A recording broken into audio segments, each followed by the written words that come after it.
ناظرین، ملا عمر کو 20ویں صدی کا پر اسرار ترین شخص کہا جاتا ہے، جو کہ سالوں تک امریکی بیس سے محض چند کلومیٹر کے فاصلہ پر ایک پرانے چھوٹے سے مکان میں موجود رہے، لیکن امریکی ادارے ایجنسیاں جدید ترین ٹیکنالوجی کے ہوتے ہوئے بھی ان تک نہ پہنچ سکیں۔ ملا عمر کی گاڑی کو 21 سال کے بعد کس جگہ سے نکالا گیا اور امریکی اس گاڑی کو کیوں حاصل کرنا چاہتے تھے؟ ناظرین، اکتوبر 2001 میں جب امریکہ نے 32 ممالک کے ساتھ افغانستان پر حملہ کیا تو اس کی شدت اتنی زیادہ تھی کہ اس نے تورا بورا کے پہاڑوں کو بھی ہلا کر رکھ دیا۔ اس دوران ملا عمر افغانستان میں اپنے ساتھیوں کے ساتھ موجود تھے۔ امریکی اور نیٹو افواج نے دن رات لگاتار بمباری کی، جس کے نتیجے میں ہزاروں بے گناہ معصوم شہری شہید ہوئے۔ ملا عمر اور اس کے ساتھیوں یعنی طالبان مجاہدین کے پاس اس وقت جدید ہتھیار موجود نہیں تھے کہ وہ امریکی لڑاکا ہتھیاروں یعنی F-16 اور B-52 کا مقابلہ کر سکتے، اور اسی لیے ملا عمر نے یہ فیصلہ کیا کہ مجاہدین شہری علاقوں کو چھوڑ کر پہاڑی علاقوں کا رخ کریں تاکہ امریکہ شہری علاقوں کو چھوڑ کر پہاڑی علاقوں کی طرف آئے تاکہ بے گناہ معصوم شہریوں کا قتل عام بند ہو جائے۔ ناظرین، کابل کو چھوڑتے وقت ملا عمر نے تاریخی الفاظ کہے جو کہ بعد میں سچ ثابت ہوئے۔ ملا عمر نے اپنے ساتھیوں سے کہا کہ انشاءاللہ ایک دن ایسا آئے گا کہ امریکی زمینی راستے سے کابل میں داخل ہوں گے اور دنیا دیکھے گی کہ وہ وقت ہمارا ہوگا۔ اور بالکل ویسے ہی جب امریکہ اور اتحادی نیٹو افواج نے اپنے قدم افغانستان میں رکھے تو ان کو بدترین شکست کا سامنا کرنا پڑا۔ ناظرین، ملا عمر نے اپنے ساتھیوں سمیت پہاڑی علاقوں کا رخ کیا، جس جگہ ایک سادہ چھوٹا سا کمرہ تھا۔ اس کمرے میں بیٹھ کر ملا عمر افغان مجاہدین کو کمانڈ کیا کرتے تھے۔ اس کمرے میں ان کے پاس ضرورت کی چند چیزوں کے سوا کچھ بھی نہ تھا۔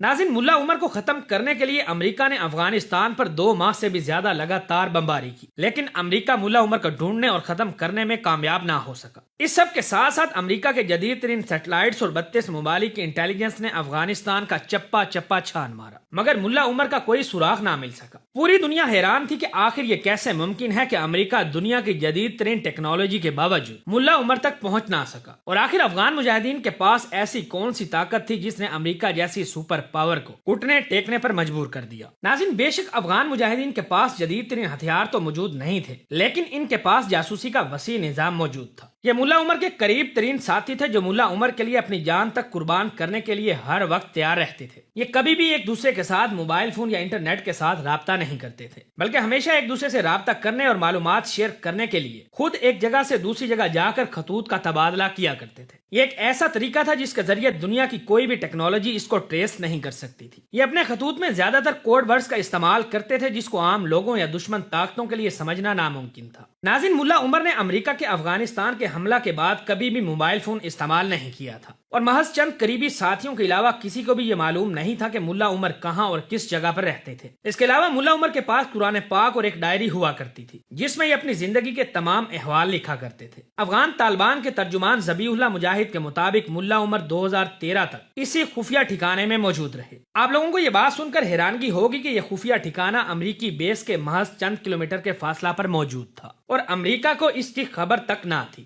ناظرین، ایک ڈچ خاتون صحافی بیٹی ڈم نے ملا عمر کی زندگی پر ایک کتاب دی سرچنگ فار دا اینیمی لکھی، جس میں اس خاتون صحافی نے واضح طور پر یہ لکھا ہے کہ امریکہ جس ملا عمر کو سالوں تک ڈھونڈتا رہا وہ امریکی بیس سے محض چند کلومیٹر کی دوری پر رہتا رہا۔ 2013 تک امریکہ نے سر توڑ کوشش کی کہ کسی طرح ملا عمر کا سراغ مل جائے، لیکن ناکامی ان کا مقدر بنی۔ اس دوران امریکہ نے ملا عمر کے قریب ترین ساتھی کو بھی گرفتار کیا، مگر اس نے بھی امریکی حکام کو ملا عمر کے بارے میں کوئی خبر تک نہ دی۔ بگرام جیل میں قید اس افغان مجاہد پر بدترین ظلم کے پہاڑ ڈھائے گئے، اس کے ہاتھوں اور پاؤں کے ناخن تک کھینچ دیے گئے، اور اس بدترین ظلم کے نتیجے میں اس کی شہادت واقع ہو گئی۔ ناظرین، ڈچ صحافی بیٹی ڈم اپنی کتاب میں لکھتی ہیں کہ 9/11 کے بعد امریکہ نے ملا عمر کے سر کی قیمت $10 ملین رکھی تھی، لیکن ملا عمر جس گھر میں رہتا تھا اس گھر والوں کو بھی اس پراسرار مہمان کے بارے میں معلوم نہ تھا۔ ملا عمر کے پاس ان کا ایک وفادار اور جان نثار ساتھی جبار عمری ہمیشہ ان کے ساتھ رہتا تھا۔ ملا عمر کی وفات کے بعد افغان حکومت نے اس بات کا انکار کیا کہ ملا عمر افغانستان میں رہتا تھا۔ افغان حکومت کا کہنا تھا کہ ملا عمر پاکستان میں رہائش پذیر تھا اور پاکستان میں ہی ملا عمر کا انتقال ہوا، لیکن اس کے فوراً بعد ملا عمر کے بیٹے محمد یعقوب نے بیان جاری کیا کہ ان کے باپ ملا عمر کی موت بیماری کی وجہ سے ہوئی اور ان کو افغانستان میں ہی دفنایا گیا۔ ناظرین، اس سارے واقعہ کے بعد امریکہ کو انتہائی شرمندگی کا سامنا کرنا پڑا، کیونکہ امریکہ کی انٹیلیجنس ایجنسیاں CIA اور جدید ترین ٹیکنالوجی بھی ملا عمر کو پکڑ نہ سکی۔